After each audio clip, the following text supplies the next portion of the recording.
Hello students, today in this lecture we will discuss about photosystem and site of photosynthesis. हमने जब discuss किया था photosynthesis की definition equation, तो हमने ये पढ़ा था कि वो अपना फूड सिंथेसाइज करते हैं इन प्रेजेंस ऑफ लाइट। अब ये जो लाइट आती है तो इसको कैप्चर करने के लिए कोई ऐसा सिस्टम होना चाहिए जो इसको कैप्चर करें, ताकि इसको यूज़ करके प्लांट क्या करे, अपना फूड सिंथेसाइज करे। तो ये काम करता है फोटोसिस्टम। तो जो फोटोसिस्टम है वो क्या है? वो कलेक्शन है पिगमेंट्स का। फोटो सिस्टम को अगर हम डिफाइन करेंगे तो कैसे करेंगे? Collection of pigments which help in the process of photosynthesis. Pigments का कलेक्शन है जो हेल्प कर रहा है फोटोसिंथेसिस में।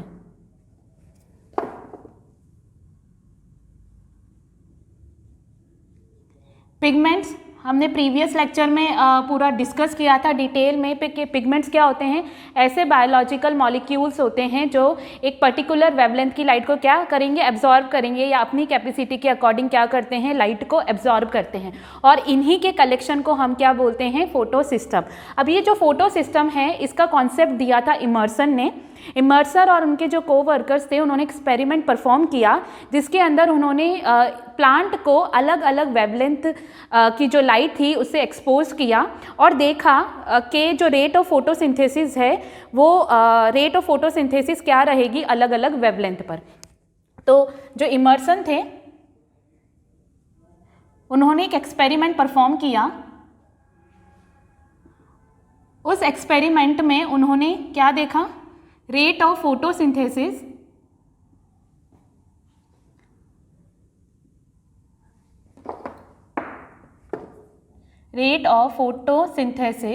in plants at different wavelength।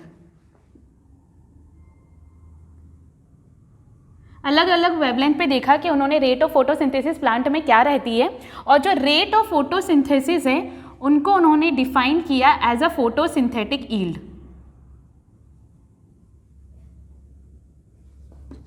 Photosynthetic yield. और इसको हम कैसे डिफाइन करते हैं? इसको हम डिफाइन कर सकते हैं number of oxygen molecule released पर फोटोन ऑफ लाइट एब्जॉर्ब्ड। हमें पता है जो लाइट है वो ट्रैवल करती है इन अ टाइनी पैकेट जिसको हम फोटोन्स बोलते हैं।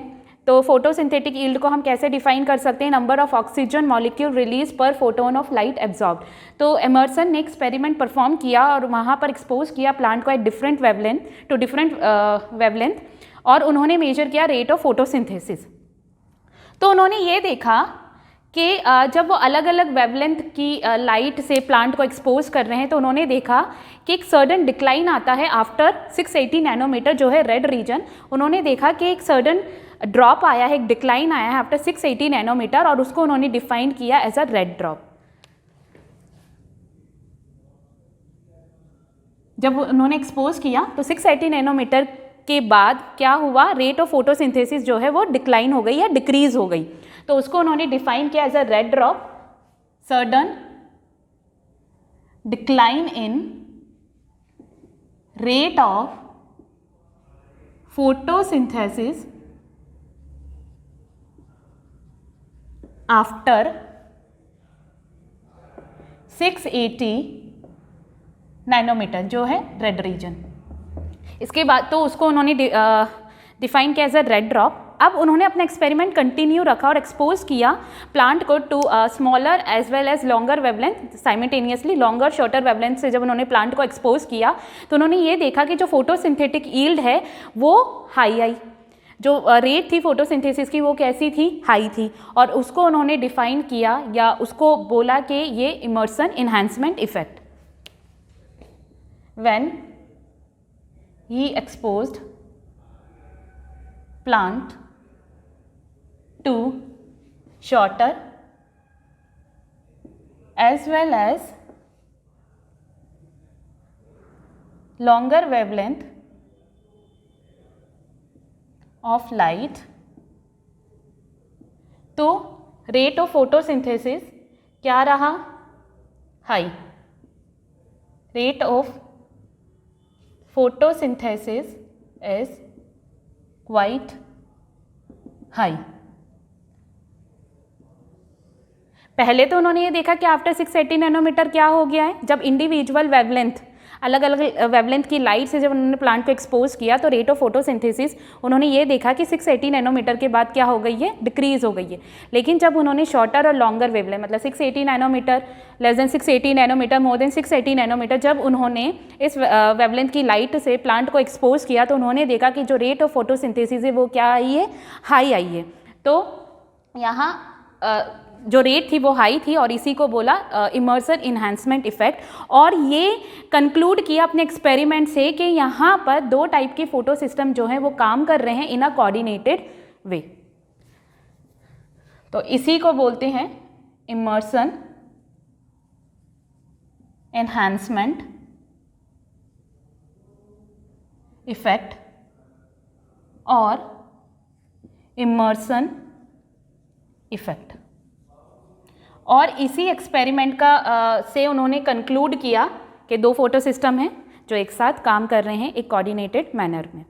तो ये थे जहाँ से फोटो सिस्टम का जो है वो कॉन्सेप्ट इस्टेब्लिश हुआ, जब उन्होंने एक एक्सपेरिमेंट परफॉर्म किया, प्लांट को एक्सपोज किया डिफरेंट वेवलेंथ की लाइट से, और उन्होंने देखा कि जब शॉर्टर लॉन्गर वेवलेंथ एक साथ वो प्लांट को एक्सपोज कर रहे हैं तो जो फोटोसिंथेटिक यील्ड है वो ज़्यादा आई है एज़ कम्पेयर टू जब वो सिंगल वेवलेंथ की लाइट से एक्सपोज कर रहे थे. तो वहीं से ये कॉन्सेप्ट आया फोटो सिस्टम का. अब नेक्स्ट अभी हमने डिस्कस किया कि जो फोटो सिस्टम है वो कलेक्शन है पिगमेंट्स का जो हेल्प करता है इन प्रोसेस ऑफ फोटोसिंथेसिस. तो नेक्स्ट हम डिस्कस करेंगे कि फोटो सिस्टम के पार्ट्स क्या होते हैं और वो ये किस तरह से हेल्प करते हैं. तो अगर हम फोटो सिस्टम देखें इसको मैं, इट हैज़ टू पार्ट, दो पार्ट होते हैं. पिगमेंट का कलेक्शन तो है, ऑर्गेनाइज तो होगा एक कॉम्प्लेक्स के अंदर, लेकिन किस तरह से.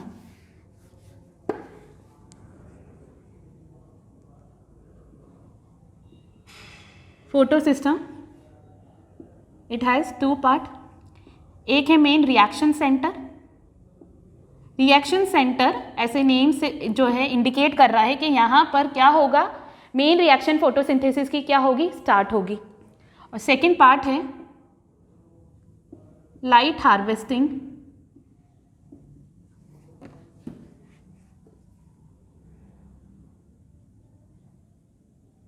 कॉम्प्लेक्स.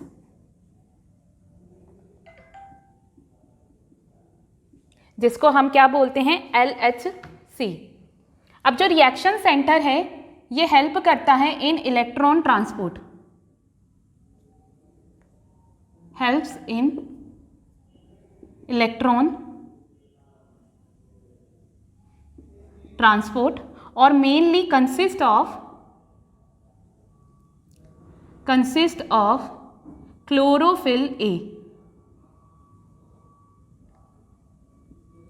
जैसे हमने प्रीवियस लेक्चर में डिस्कस किया था कि जो क्लोरोफिल ए होता है उसको हम यूनिवर्सल पिगमेंट बोलते हैं क्योंकि ये मेन फोटोसिंथेसिस की रिएक्शन में इन्वॉल्व होता है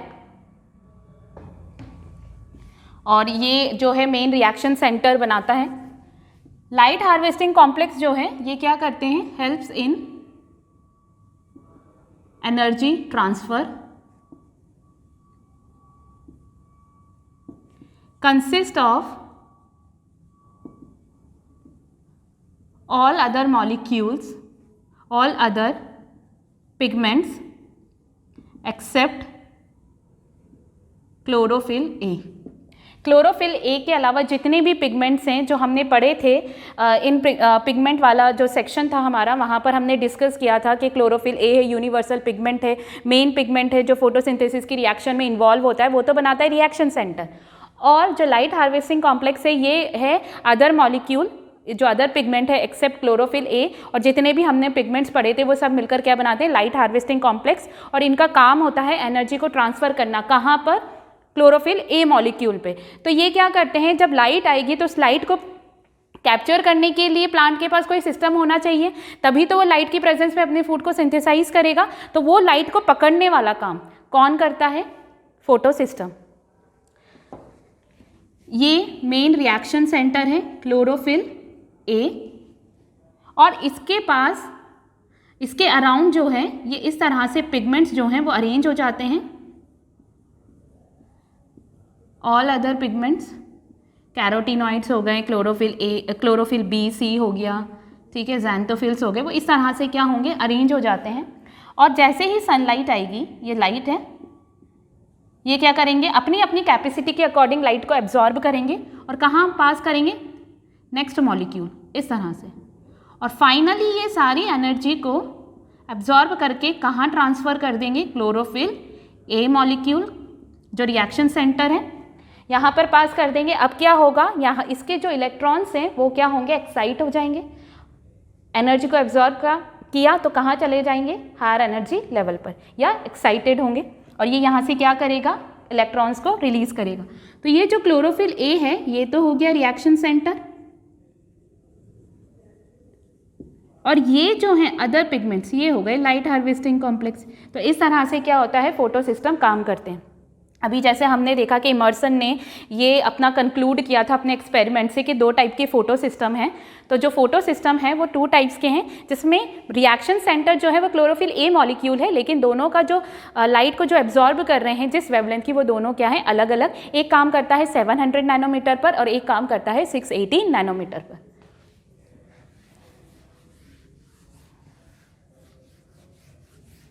तो 2 टाइप्स ऑफ फोटो सिस्टम।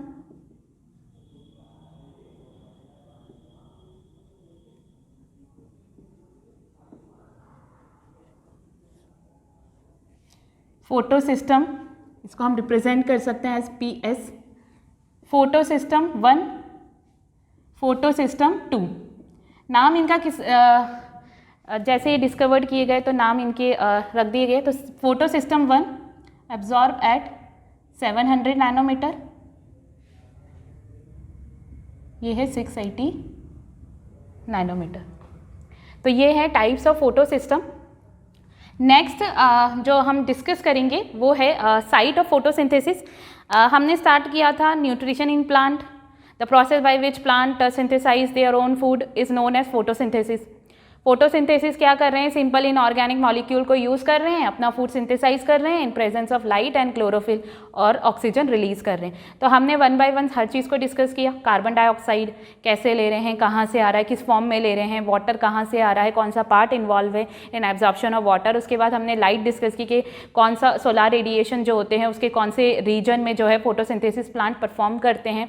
उसके बाद हमने देखा था पिगमेंट्स, क्योंकि जो लाइट आती है इसको पकड़ने के लिए प्लांट के पास क्या है, ये पूरे पिगमेंट्स हैं जो ऑर्गेनाइज्ड होते हैं इन अ कॉम्प्लेक्स, जिसको हम बोलते हैं फोटो सिस्टम, और ये क्या करता है, लाइट को पकड़ने का काम करता है। लेकिन ये सब होता कहाँ है, उसी को हम डिस्कस करेंगे कहाँ पर, साइट ऑफ फोटोसिंथेसिस में, कि प्लांट में ये जो सारी चीज़ें हैं जो यूज़ हो रही हैं, जो सारे सब्सटेंसेज हैं जो यूज़ हो रहे हैं और प्लांट ये प्रोसेस परफॉर्म कर रहा है, लेकिन प्लांट के कौन सा पार्ट इन्वॉल्व है या प्लांट के कौन से पार्ट में ये प्रोसेस होता है, तो उसी को हम डिस्कस करेंगे in site of photosynthesis.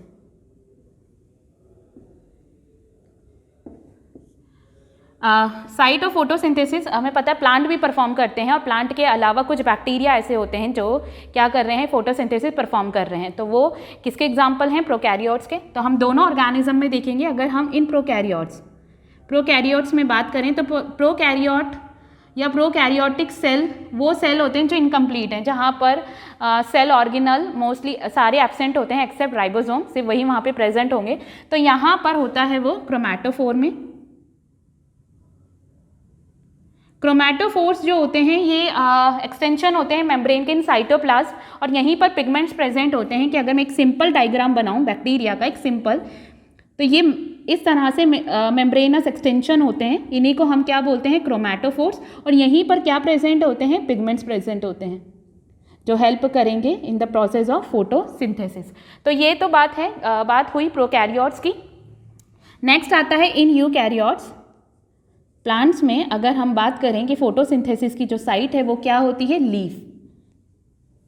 Leaf में प्रेजेंट होते हैं मीजोफिल सेल्स, और मीजोफिल सेल्स कौन से सेल्स होते हैं, they are chloroplast containing cell. और क्लोरोप्लास्ट क्या है, एक डबल मेम्ब्रेनस सेल ऑर्गेनल है जहां पर क्लोरोफिल प्रेजेंट होता है।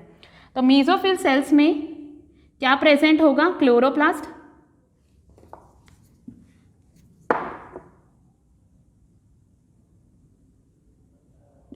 क्लोरोप्लास्ट जो है ये ग्रीन कलर्ड प्लास्टिड है,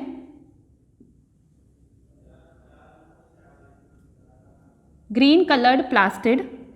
प्लास्टिड एक ऐसा सेल ऑर्गेनल है जो डबल मेम्ब्रेनस है, first. Second, present only in plant, सिर्फ प्लांट सेल्स के अंदर ही प्रेजेंट होता है, बाकी हर ऑर्गेनिज्म के अंदर क्या होगा, ये एब्सेंट होगा। तो यूकैरियोट्स में लीफ में मीजोफिल सेल्स होते हैं। मीजोफिल सेल्स में क्या प्रेजेंट होगा, क्लोरोप्लास्ट। ये ग्रीन कलर्ड प्लास्टिड है, एक डबल मेम्ब्रेनस सेल ऑर्गेनल है which is present only in plant cell. तो ये यहीं पर होगा जो फोटोसिंथेसिस है। तो नेक्स्ट हम डिस्कस करेंगे स्ट्रक्चर ऑफ क्लोरोप्लास्ट।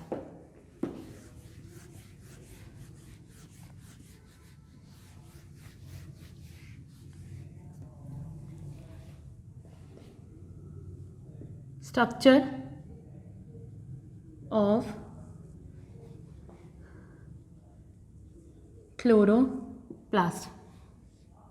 क्लोरोप्लास्ट जो है इसके मेन 2 पार्ट्स होते हैं। एक होता है ग्रेना, एक होगा स्ट्रोमा। तो इसको हम डायग्राम से भी समझ लेते हैं। सबसे पहले क्या है, ये ग्रीन कलर प्लास्टिड है। और प्लास्टिड मैंने अभी थोड़ी देर पहले बताया था, और हम 9th क्लास में भी ये पढ़ते हैं, सेल चैप्टर में भी ये पढ़ते हैं कि जो प्लास्टिड होता है ये क्या है, डबल मेम्ब्रेनस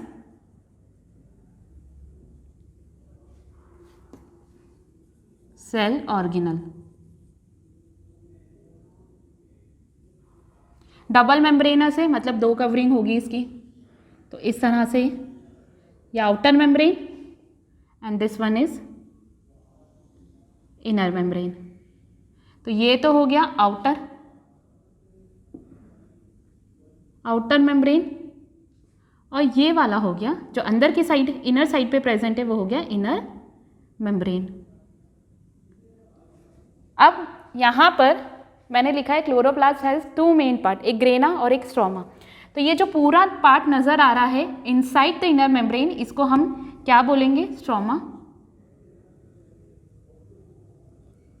अब नेक्स्ट है ग्रेना। अब ये ग्रेना होता क्या है, स्ट्रोमा के अंदर इस तरह से कॉइन लाइक स्ट्रक्चर्स मिलते हैं। ये कॉइन लाइक जो स्ट्रक्चर हैं इनको हम बोलते हैं थाइलाकॉइड। थाइलाकॉइड के पूरे बंडल्स प्रेजेंट होते हैं, इस तरह से ये स्टैक में प्रेजेंट होगा। ये फ्लैटेंड कॉइन लाइक स्ट्रक्चर है, इस तरह से क्या प्रेजेंट होते हैं, स्टैक प्रेजेंट है। और ये इन्हीं का जो स्टैक है या बंडल है, इसी को हम क्या बोलते हैं, ग्रेना। और ये जो थाइलाकॉइड है यहीं पर क्या प्रेजेंट होते हैं, इसके मेम्ब्रेन में क्या प्रेजेंट होते हैं, पिगमेंट्स। ये जो फोटो सिस्टम अभी हमने थोड़ी देर पहले डिस्कस किया, ये प्रेजेंट होते कहाँ पर है, ये प्रेजेंट होते हैं थाइलाकॉइड मेम्ब्रेन पर। इसी तरह से बहुत सारे जो हैं ग्रेना प्रेजेंट होंगे, और ये जो ग्रेना होते हैं ये सब इंटरकनेक्टेड होते हैं, ये सब इंटरकनेक्टेड है। और जिस चैनल से या जिस स्ट्रक्चर से ये इंटरकनेक्टेड होते हैं इनको हम बोलते हैं लैमेली, या फिर हम इसको बोलेंगे फ्रैट चैनल। जिस साइंटिस्ट ने इसको डिस्कवर्ड किया उसी के नाम पर है ये फ्रैट चैनल या लैमेला। तो यहाँ पर मैंने 2 ही बनाए हैं, इसके अलावा और भी होंगे जो इंटरकनेक्टेड होंगे ग्रेना, और इनको हम स्ट्रोमा लैमेला भी बोलते हैं क्योंकि ये कहाँ है, स्ट्रोमा में। और यहाँ पर भी क्या प्रेजेंट होते हैं, पिगमेंट्स प्रेजेंट होते हैं। तो ये 2 मेन पार्ट हो गए। इसके अलावा क्लोरोप्लास्ट में सेल ऑर्गेनल मिलेगा। ये सेल ऑर्गेनल जो है इसको हम बोलते हैं ribosomes, ribosome of 70S type. इसके अलावा इसका खुद का जेनेटिक मटेरियल है DNA, और ये स्टार्च ग्रैन्यूल है, स्टार्च ग्रैन्यूल। तो ये बेसिक ये एक स्ट्रक्चर है क्लोरोप्लास्ट का जिसमें 2 पार्ट है, ग्रेना और स्ट्रोमा। अब ग्रेना जो है यहाँ पे पिगमेंट्स प्रेजेंट है, पिगमेंट्स प्रेजेंट है तो पिगमेंट का काम क्या हो गया, लाइट को हार्वेस्ट करना, लाइट को पकड़ना। तो जब हम मैकेनिज्म ऑफ फोटोसिंथेसिस डिस्कस करेंगे तो वहाँ पढ़ेंगे कि जो फोटोसिंथेसिस है ये कंप्लीट होता है 2 स्टेप में। एक वो स्टेप होती है जहाँ पे लाइट की रिक्वायरमेंट है, एक वो स्टेप होती है जिसको लाइट की रिक्वायरमेंट नहीं होती। तो जहाँ लाइट की रिक्वायरमेंट है जिस स्टेप को उसको हम बोलते हैं लाइट रिएक्शन, और जहाँ लाइट की रिक्वायरमेंट नहीं होगी उसको हम बोलेंगे डार्क रिएक्शन। और दोनों होती ही एक साथ, एक होगी ग्रेना में, एक होगी स्ट्रोमा में। तो ये जो ग्रेना है ये साइट है, site of light reaction of photosynthesis, और जो स्ट्रोमा है ये है site of dark reaction of photosynthesis. Dark reaction के लिए जितने भी एंजाइम्स की रिक्वायरमेंट है वो सब प्रेजेंट होंगे स्ट्रोमा में। पिगमेंट्स प्रेजेंट है थाइलाकॉइड में, ये ग्रेना में। तो जो लाइट रिएक्शन है वो यहीं होगी, लाइट रिएक्शन में जो प्रोडक्ट्स बनेंगे वो कहाँ चले जाएंगे, स्ट्रोमा में, और फिर कहाँ यूज़ होंगे वो डार्क रिएक्शन में। लाइट रिएक्शन और डार्क रिएक्शन को हम डिटेल में डिस्कस करेंगे हमारे नेक्स्ट लेक्चर में। तो ये सिर्फ अभी हमने डिस्कस किया है कि कहाँ पर फोटोसिंथेसिस हो रहा है और किस पार्ट में फोटोसिंथेसिस की कौन सी स्टेप होगी। तो ये है ग्रेना और स्ट्रोमा। अगर हम थाइलाकॉइड का अगर हम थोड़ा सा डिटेल स्ट्रक्चर देखें, एक थाइलाकॉइड को बाहर निकाल कर, तो ये सिंगल मेम्ब्रेन बाउंड स्ट्रक्चर है इस तरह से, ये इसका ल्यूमेन है, और यहाँ पर क्या प्रेजेंट है, फोटोसिस्टम। ये क्या है, फोटोसिस्टम प्रेजेंट है। तो जो लाइट रिएक्शन होगी वो यही मेम्ब्रेन पे होगी, और जो डार्क रिएक्शन है वो होगी स्ट्रोमा में। तो आज का ये जो लेक्चर था इसमें हमने डिस्कस किया अबाउट फोटोसिस्टम। फोटोसिस्टम वो सिस्टम है प्लांट सेल में जो लाइट को पकड़ने का, उसको कैप्चर करने का काम करेगा, क्योंकि इसी लाइट की प्रेजेंस में जो प्लांट है वो क्या करते हैं, अपना फूड सिंथेसाइज करते हैं। इमर्सन ने अपने एक्सपेरिमेंट से कंक्लूड किया कि 2 टाइप के फोटोसिस्टम है जो प्लांट सेल के अंदर काम कर रहे हैं, और दोनों कोऑर्डिनेटेड मैनर में काम कर रहे हैं, एक साथ काम करते हैं। वो है फोटोसिस्टम 1 और फोटोसिस्टम 2। फोटोसिस्टम क्या है, पिगमेंट का कलेक्शन है जो लाइट को पकड़ने का काम करता है। 2 हैं जिसमें जो मेन रिएक्शन सेंटर बनाएगा वो क्लोरोफिल ए मॉलिक्यूल बनाएगा, एक 700 नैनोमीटर पर, एक 680 नैनोमीटर पर, और ये क्या करते हैं, एक साथ काम करते हैं लाइट को पकड़ने का। उसके बाद साइट ऑफ फोटोसिंथेसिस में हमने देखा कि जो प्रोकैरियोट्स हैं, बैक्टीरिया, उनमें क्रोमैटोफोर्स हैं। क्रोमैटोफोर्स कुछ नहीं, मेम्ब्रेनस एक्सटेंशन होता है इन साइटोप्लाज्म, और यहीं पर क्या प्रेजेंट होंगे, पिगमेंट्स। यूकैरियोट्स की बात करें तो लीफ में होगा, लीफ में मीजोफिल सेल्स होते हैं। Mesophyll cells are chloroplast containing cell, इनमें सेल ऑर्गेनल होगा, ग्रीन कलर का प्लास्टिड होता है, डबल मेम्ब्रेनस होगा प्लास्टिड, और जो ग्रीन कलर का प्लास्टिड है वो क्या है, chloroplast. Chloroplast has 2 main parts, grana and stroma. Stroma जो है वो मैट्रिक्स है, ग्राउंड सब्सटेंस है अंदर present inner side of inner membrane, और उसके बाद जो ग्रेना है वो क्या है, बंडल है थाइलाकॉइड का। थाइलाकॉइड पे पिगमेंट्स प्रेजेंट होते हैं, और ये साइट है लाइट रिएक्शन की, जो फोटोसिंथेसिस का एक पार्ट है, एक स्टेप है, और जो डार्क रिएक्शन होगी वो कहाँ होगी, स्ट्रोमा में। ये जो ग्रीन कलर प्लास्टिड है, plastid double membranous cell organelle होता है, और ये 3 टाइप की होते हैं। एक वो होता है जो स्टोरेज से रिलेटेड होता है, या स्टोरेज के लिए रिस्पॉन्सिबल होगा, उसको हम बोलते हैं ल्यूकोप्लास्ट। एक होता है coloured plastid, except green, coloured plastid, जैसे पेटल्स हो गए, फ्रूट्स हो गए, लीव्स हो गए, जो कलर्ड लीव्स होती हैं वहाँ प्रेजेंट होंगे, और इनका मेन काम होता है to attract pollinators for pollination. और 3rd टाइप का प्लास्टिड होता है ग्रीन कलर्ड प्लास्टिड, जिसको हम क्लोरोप्लास्ट बोलते हैं। और ग्रीन क्यों होता है, क्योंकि यहाँ पे ग्रीन कलर का पिगमेंट क्लोरोफिल प्रेजेंट होता है। तो ये था आज का पूरा लेक्चर जिसमें हमने ये सारी चीज़ें डिस्कस करी। नेक्स्ट लेक्चर में हम डिस्कस करेंगे अबाउट मैकेनिज्म ऑफ फोटोसिंथेसिस, कि जो फोटोसिंथेसिस है वो 2 स्टेप में तो हो रहा है, लाइट रिएक्शन, डार्क रिएक्शन, इन्हीं को हम क्या करेंगे, डिटेल में डिस्कस करेंगे। Thank you.